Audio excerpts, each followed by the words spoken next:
My name is Veruschka Zarate of Pride and Joy Quilting, and wanted to take this opportunity to talk a little bit about this new pattern, which is the Nordic Whimsy quilt pattern. Now, what's really exciting about, are we okay? Yeah? Yeah. My husband's behind the scenes trying to help us figure this out. Going live always makes me a little nervous because there's no dress rehearsal. So he's going to check on his iPad to make sure that we are good to go. I don't know if he knows how to do it. Hold on. So you come to here. I did. And so I'm not live. Hold on.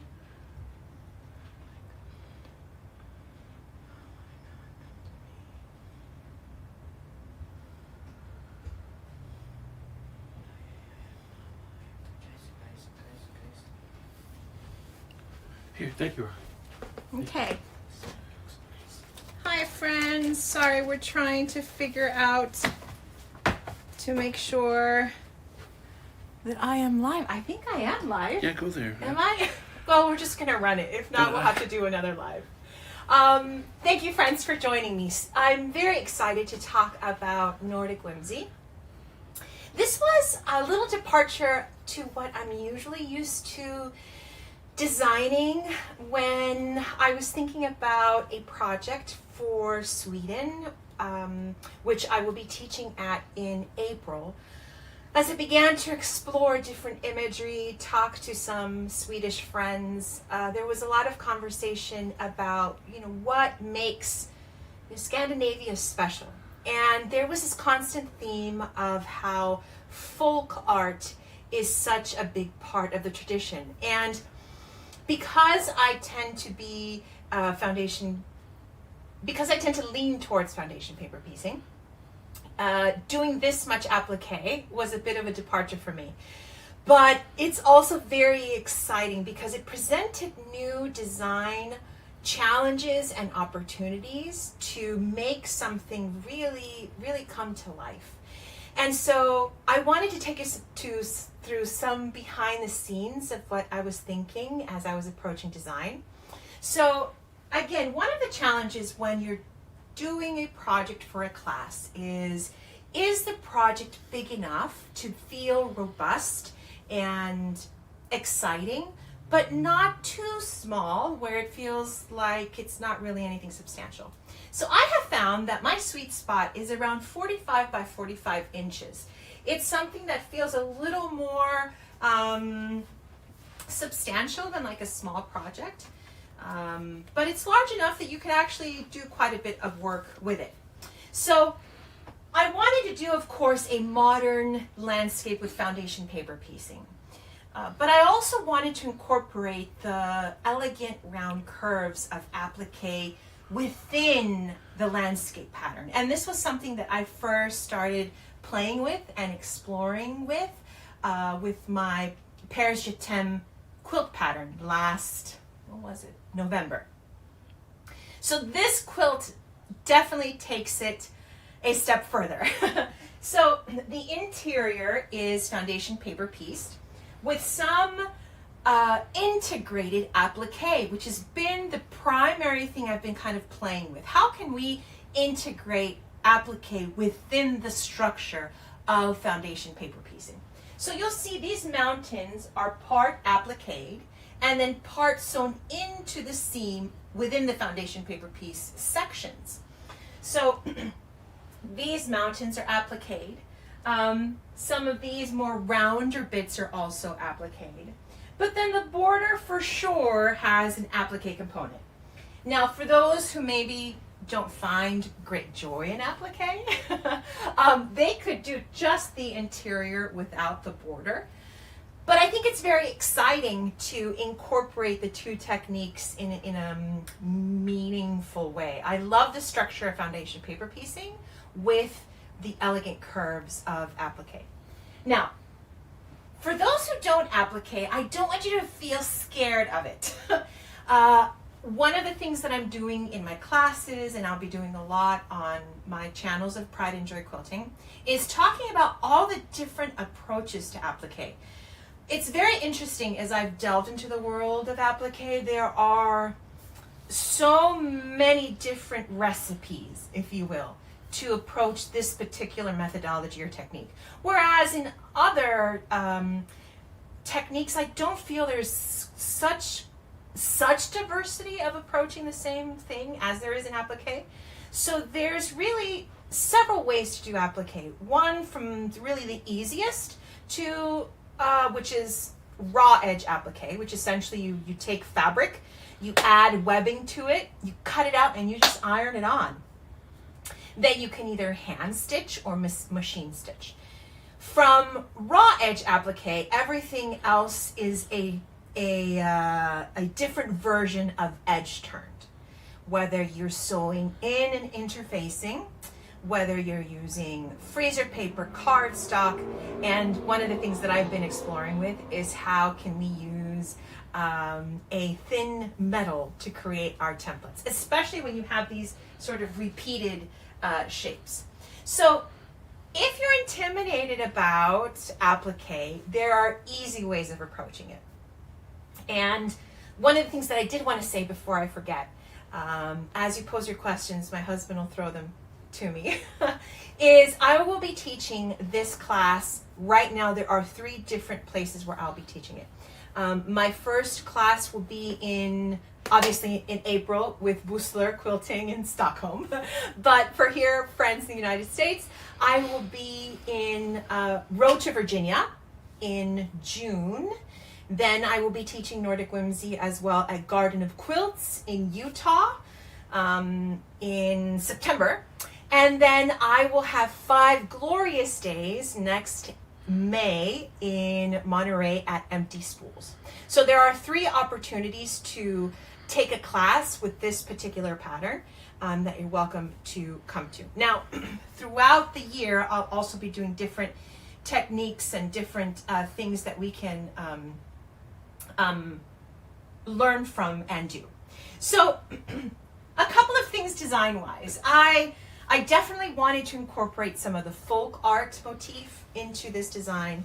I couldn't help myself, but I felt like I had to do a Viking ship. I'm really excited to go to the Vasa Museum and see the Viking ship that was unearthed out of the ocean, almost completely intact.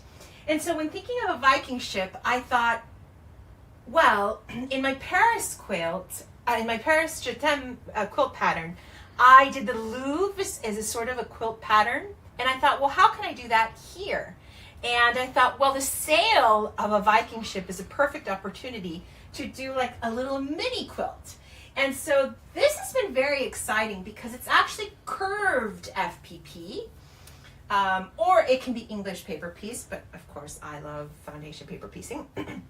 But this is actually curved FPP to give it like the illusion that there's wind pushing the ship in this direction. And what's really fun about the little quilt sail is that you can really play with it. I incorporated some of the beautiful Liberty Fabrics backing that I will be using for the backing, which is a perfect match. One of the things that I've really enjoyed doing lately is having a backing that's really meaningful in some way, whether that's a variance of scale, right? So in this case, the shapes tend to be quite large. So here the backing, the shapes are quite small. I also love a backing that is complementary in the details, but also complementary in the palette. When I say complementary, I also mean that it's on the different scale of the palette. So if the front tends to be dark, I like a lighter backing. If the front tends to be lighter, I like a darker backing. Or if I just find the right backing that's complementary to it, then of course we just go with that. But because this is a little sail based on a traditional quilt pattern, if you will, I thought, well, that's a perfect opportunity to bring this gorgeous Liberty fabric to the front, because oftentimes we don't see where the backing is, or even what the backing looks like. These are offered on my website for a limited time while supplies last. I have a shipment of, what is it, honey, like 20 bolts coming straight from Italy. Thank you to Gary from Riley Blake who helped me with that. So after those 20 bolts, unless there's like a huge amount of people wanting more, that's going to be it. So for now, I'm offering a $20 discount for anyone who pre-orders the combo kit and the backing, so you get $20 off. 20%. Yeah, $20 off. Are there any questions, honey, that are coming through? No questions. Everybody says Yeah. it's beautiful. Okay. I hope we did the live stream right. I always get a little nervous because it feels like there's so many moving parts. So I want to talk about the kit and the color palette. So this is the color palette of the Nordic Whimsy quilt.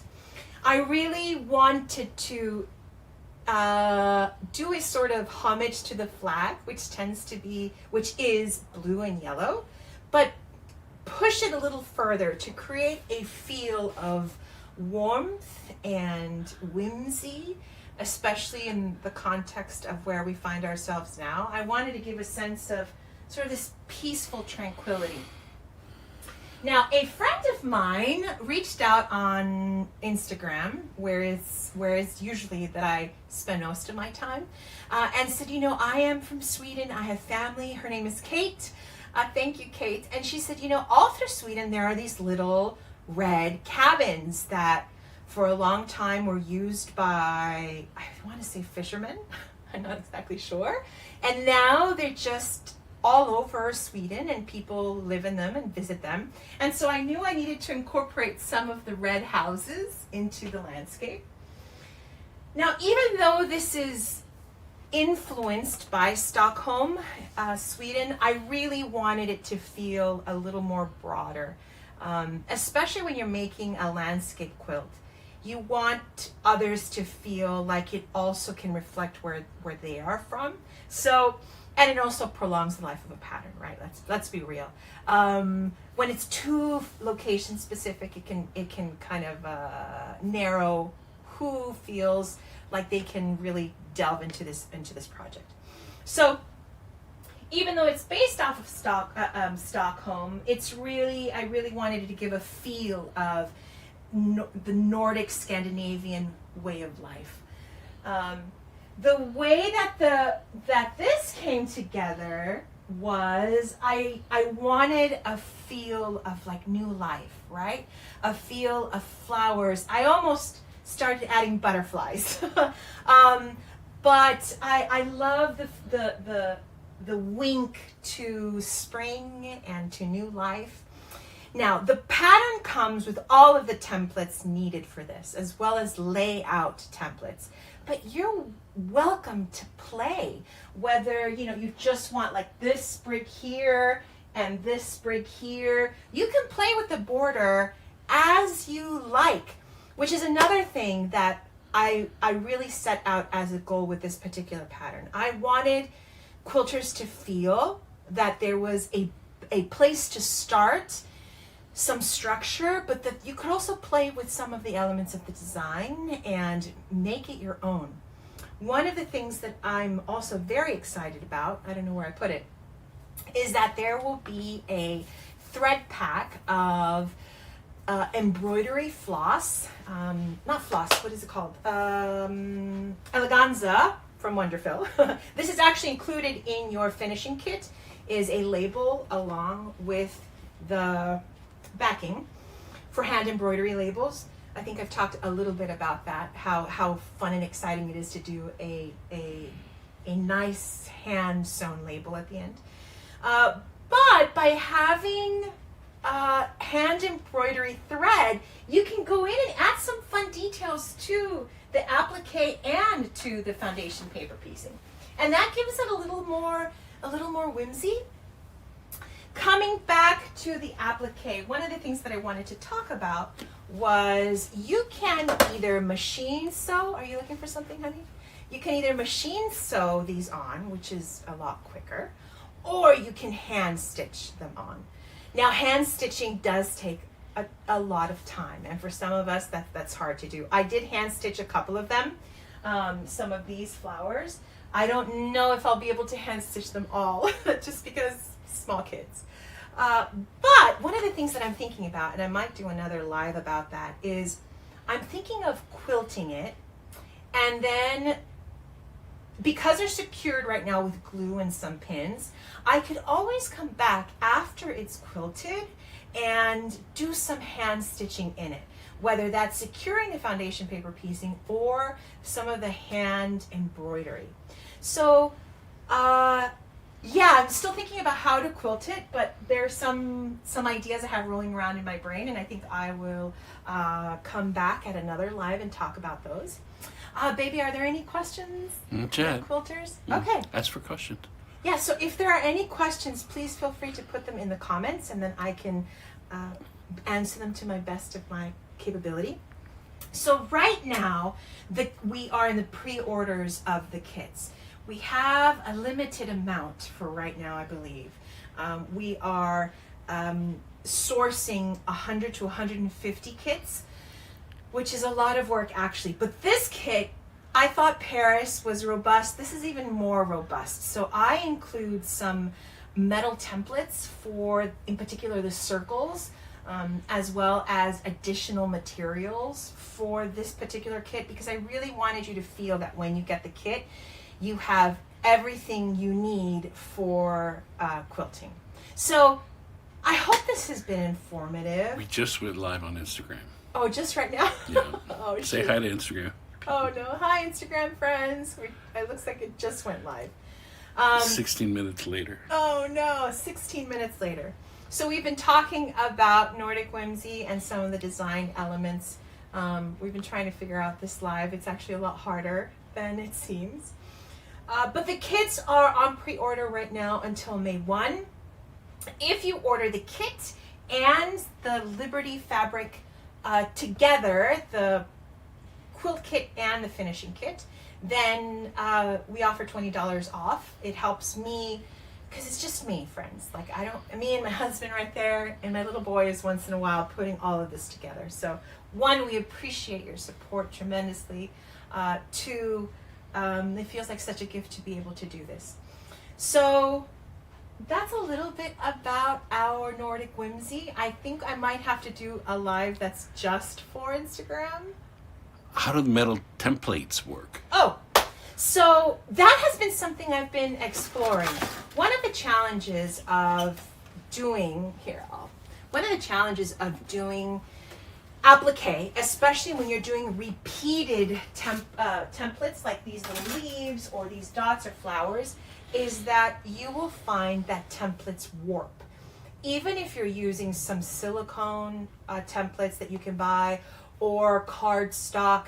Cardstock actually worked really well. If you use cardstock, cut out the cardstock templates, it can last 1 to 2 times. I'm finding freezer paper is okay, but if you really want to get detail, like some of these pieces here, you need something quite firm, right, to be able to wrap the fabric around it.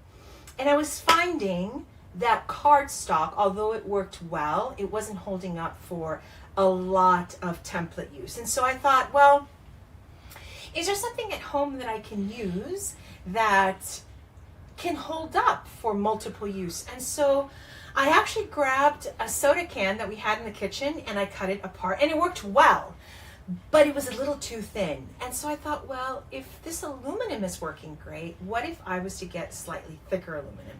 So I bought, and there's actually a larger sheet over there somewhere. This is a cut up one already. I bought some sheets of aluminum and started playing with that. And I actually had some, I have them right here, I'll pull them out. I already had these, which are Pilot snippers. Oh, thanks, baby. Snips. Pilot snips. And this is the intact one. So this is what they look like. So they're just sheet metal, and you can cut them. Now this is a weight of 0.5 0.02 aluminum, and it works really, really great. It's just a little hard to cut. Now, one of the questions I've gotten a lot of is, when you cut the aluminum, is it sharp or will I cut myself?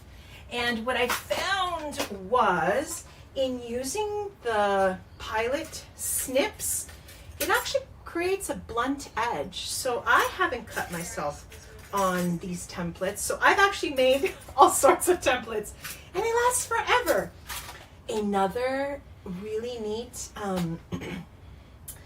sort of silver lining about using the metal templates is that when you use the metal templates, the heat is actually happening internally as well as externally when you're using the foil. I have a video I put on Instagram, I think it's on Facebook as well, on how I did that. Maybe one of these days when I have a little more time, I'll do a full tutorial, but I will be going over this technique or approach in my classes, the three that I mentioned. I will be at Road to Virginia in June. I will be at Garden of Quilts in September. And then I will be in Monterey, California at Empty Spools in May, teaching this pattern. I recommend doing, if you can, I know not everyone can, but what's really great about Road to Virginia is that it's a 2-day class. The one in Utah is going to be just 1 day, which is a lot of information for 1 day, but it's enough to kind of get you started.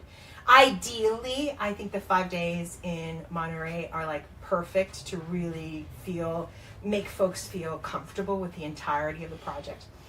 But again, what I'll say is that when thinking about this design, I wanted quilters to feel like they had options of design choice, right? So the interior is foundation paper pieced. If you're not a big fan of applique, you could always just eliminate the border, or like just do a little bit of applique, like just do this and like maybe a little bit here, but you can play with it. And because one of the things that I've been doing, I started with my Paris quilt and I've done it here as well, is I like to sneak in a little quilt within the quilt. So in the Paris Chatham, the Louvre was like a square quilt, and then here we have the sail as a quilt. And this is actually curved foundation paper piecing. With the backing. Oh yeah. This is curved foundation paper piecing. And because it's a traditional quilt, well, it's curved because I wanted it to give the illusion that it's actually sailing, like the air is hitting it. But because it's a traditional quilt pattern, you can actually play a lot with it. And so what I did was I brought some of the backing and incorporated it into the sail quilt, so that, you know, sometimes you don't see the backing and it's really lovely. And I think it's a way to bring the back to the front. But you could play with this any way you really wanted. I actually added this little white border there. It's not in the pattern, but it's just an added white fringe. But because it's a traditional quilt, you can kind of just really play with the motif. So the interior is sort of a nod to Stockholm, but not specifically Stockholm. It's a little bit of, you know, I wanted it to be a little broader and really bring in the folk art. Is there a question? Yeah. With the kit, are you giving the details about the metal for the templates? No, the details are public. So I actually made a couple videos that are on my channels. They're essentially, so when you get the pattern, do you have the pattern, honey, that I can show? When you get the pattern, you have, which is a robust pattern. That's one of the tricky things about doing these, is that I feel like I'm writing a book every time I do one of these quilts. But the pattern is basically divided in 2 sections. I should talk about this. So there are 2 colorways that I'm offering in the kits. There's a morning and afternoon. So the pattern is written in an afternoon colorway, but there is a morning colorway that will be available that I will be offering as a kit. But essentially, the pattern is divided in 2 sections. There is a foundation paper piecing section and then an applique section. And really, this was born from the idea of how can I take the linear architectural lines of foundation paper piecing and incorporate the elegant curves of applique. So coming back, and there's diagrams for everything. I mean, I really went overboard in providing diagrams. So the applique components all come as templates on a piece of paper. You then need to decide what applique technique you want to use. So if you are using raw edge applique, you would trace these out on the fusible webbing, glue them onto the fabric, and then just cut them out and iron them on, right? If you were using edge turned applique and you wanted to try the metal templates, essentially what you would do is that you would cut these out. You would then grab whatever, this is 0.02 aluminum foil, but you know what? I don't think I said this before, but I got slightly thinner aluminum that's in between, like a soda can. I can maybe, that's in between did you know, by the way, that my Cuban grand uncle used to play the saw? Like he would go, that's true. Anyway, so this is 0.01. I have to get exactly what the weight of this is, but this is in between this and which is 0.02 aluminum and a soda can, and I found it really works. The only problem that I found is that when you're cutting certain templates, like the edges really kind of warp, and I didn't like that, so I would have to push them because it's a weaker metal versus the 0.02 is really nice and sturdy. So you can then decide, okay, I'm going to cut my templates out of freezer paper, or I'm going to do fusible webbing, or I'm going to do cardstock. In my classes, and maybe this is overkill, but I wish when I was learning applique I would have known all of these options. In my classes, I actually go through all of the different options of techniques, from easy to a little more advanced, because I think when you have different recipes to do the same thing, you can then decide what's worth your time, right? If you don't enjoy edge-turned applique, or sew in applique, where you sew in the inner fusing and then turn it inside out, and you prefer raw edge applique, then you can do that. And I think providing students those options has been really enjoyable. It's unlike foundation paper piecing, where foundation paper piecing really is very procedural. In many ways, there's really only one way to do it. Well, there's a few if you use freezer paper, but I digress. Yeah. People want more details on instructions with the pattern. Yes. Okay. So I really spent a lot of time doing a step-by-step of the applique. Now, if you do foundation paper piecing already and feel comfortable with it, there are diagrams. So let me give you an example of so you can see that I really went overboard in the step-by-step of how the applique gets added to the center point. Okay, so these are all of the instructions for the applique. QR codes?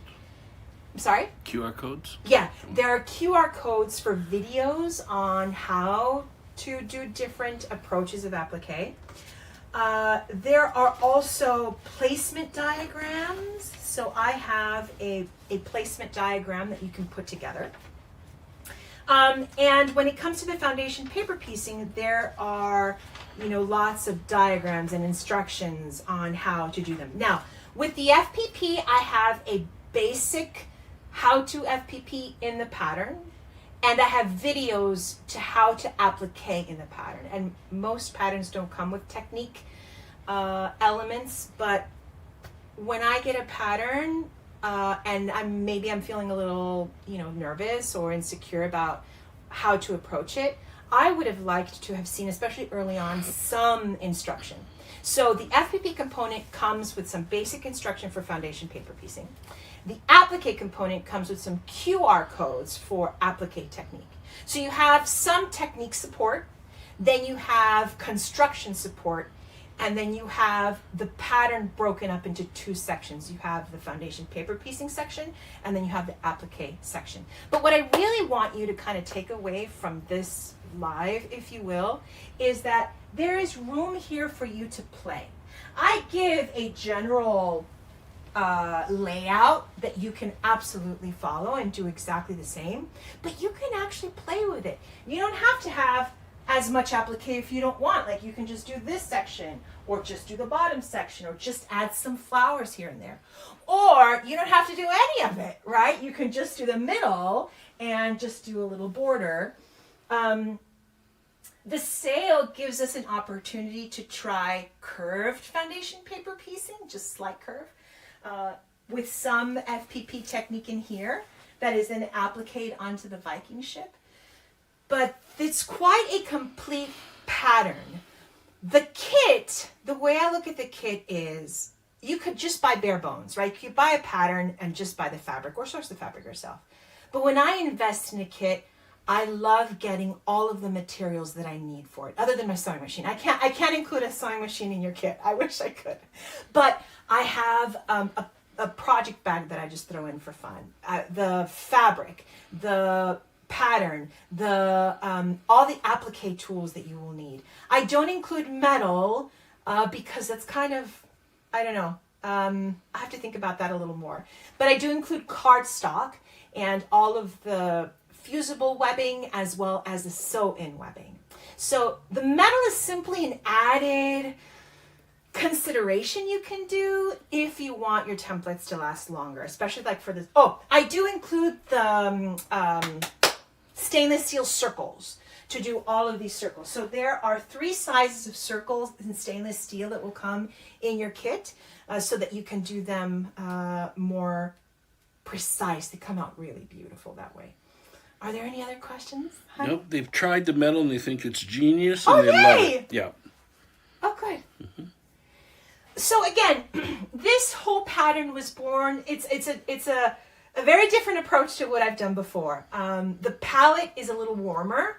It's a little more kind of cozy, and I really wanted to pay tribute, if you will, to the folk art of Scandinavia and the richness of that, as well as I couldn't help myself but do a Viking ship. Ask if there's any other questions. If there are any other questions, please feel free to put them in the comments, or you could always shoot me an email and a message, and I'll try to answer them. The color palette, I'll do this one more time. Rondi Reeves says it's nice to see you. Oh, yay! Hi, Rondi. The color palette looks like this. So I wanted it to feel sort of moody and whimsical, so that's heavy on the aqua and turquoise, but bring in some freshness and light and life with the flowers, with the yellows and the pinks and some of the greens. Do you ship internationally? Yes. So I have started to figure that out. So through DHL, we are shipping internationally. With our whole situation here, it's been kind of hard to figure out tariffs and shipping, but we are shipping international. And if you buy the kit with the backing, which is Liberty Fabrics, we're getting 20 bolts straight from Italy sent to us. Then for a short amount of time, I'm offering the same backing that I'm going to be using. And it's the backing and the binding is this. And you can see, I mean, it's like so perfect. The scale is really great too, because these shapes tend to be larger. I loved a scale that was a little smaller for the back, but complementary in its color as well. Will there be more patterns in the series? You know, that is such a great question. I never really I haven't started off thinking that things would become a series, but it's sort of gradually become that. With Paris, there were some objectives that I wanted to achieve. Is there a limited color palette that I can use? Just 3 colors, and then pull the gradient of that and create something visually interesting. Can I incorporate a tiny little quilt in the pattern? And thirdly, can I mix foundation paper piecing and applique in a meaningful way, right? The straight lines of foundation paper piecing with the slight curves of applique. And so I took that and implemented them into this design. But I took it a step further. in really delving deeper into the applique component to create a sense of this folk art. So here, this is the second in the series, and it looks like there will be a third for Germany.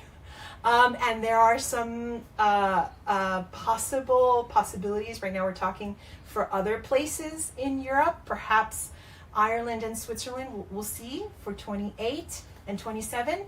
But those are still in conversation. But I've really enjoyed kind of stretching myself and trying new things and really trying to explore different sewing techniques within one project. I had mentioned it earlier, but because Instagram didn't log on, there will be a hand embroidery sewing set of thread, of floss, Eleganza 8 weight, that is currently, it's behind here, that's currently being brought together by Wonderfill, which is really exciting. But in the finishing kit, there is some Eleganza that will be included to make a hand embroidery label. Stitching and Paws asked, will you show your quilting, how you finished? Yes. So once I get it on my frame, I think I'll do a series of videos of how I tackle quilting. The way I tackle quilting is really in a way very improvisational. I mean, I think I will be taking in some of the same motifs and design approaches that I did for my Paris quilt and incorporating those into here. But I will take you along on the ride for that because I have some ideas in mind for the quilting. So we'll see how they kind of transpire. Marielian Pito says, hello, did you live in Brazil? I did. So some people have asked me, you speak a couple of languages and you traveled a lot. In my other life in undergrad, I did intercultural communications for my major. And so I lived in Monterrey, Mexico, in Sao Paulo, Brasil. Eu adoro Brasil. A gente e a comida, todas as coisas. In Florence, Italy, and Cologne, France. And so that's why I speak a little bit of these languages. But eu adoro Brasil. Adoro. If I could, I would live part of my life in Brazil. I loved it. Yes, nice to meet you, friend. Prazer te conhecer. Okay, friends, so I don't speak an ounce of Swedish, which won't be a problem because all of my quilting friends in Sweden look like... Saludos de Monterrey. Hola, queridas. Bienvenidas. My husband is from Monterrey, so that's a beautiful place. Thank you, friends. I think we're good. Sorry for the hiccup. We're still figuring out the live. It always makes me a little nervous to come on live and not have all of the buttons pushed. Saludos desde Argentina. Hola, queridos. So again, thank you, friends, for logging in, having me share a little bit about my design process with this quilt. I'll probably try to come on live just on Instagram because it seems to be kind of glitchy. Again, the pattern, the quilt is currently on sale. Bus pre-order till May 1. It's just us who do it, so we need to get numbers. Those who buy the quilt kit with the backing get $20 off of the backing, which is coming straight from Italy, which is very exciting. And I'm so excited to see friends explore this integration of foundation paper piecing with applique. I hope you get a chance to play with the motifs of the applique and really make it your own.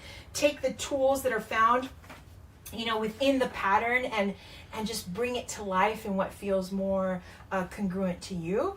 And maybe add some hand embroidery. And of course, I will be doing videos throughout the next few months. I'm hoping to get this quilted before I leave in April for Stockholm. There are 28 students that are there, but I hope you can come along and sew with us. Hello from Pakistan. Oh my, I can't say hello in Pakistani, I'm sorry.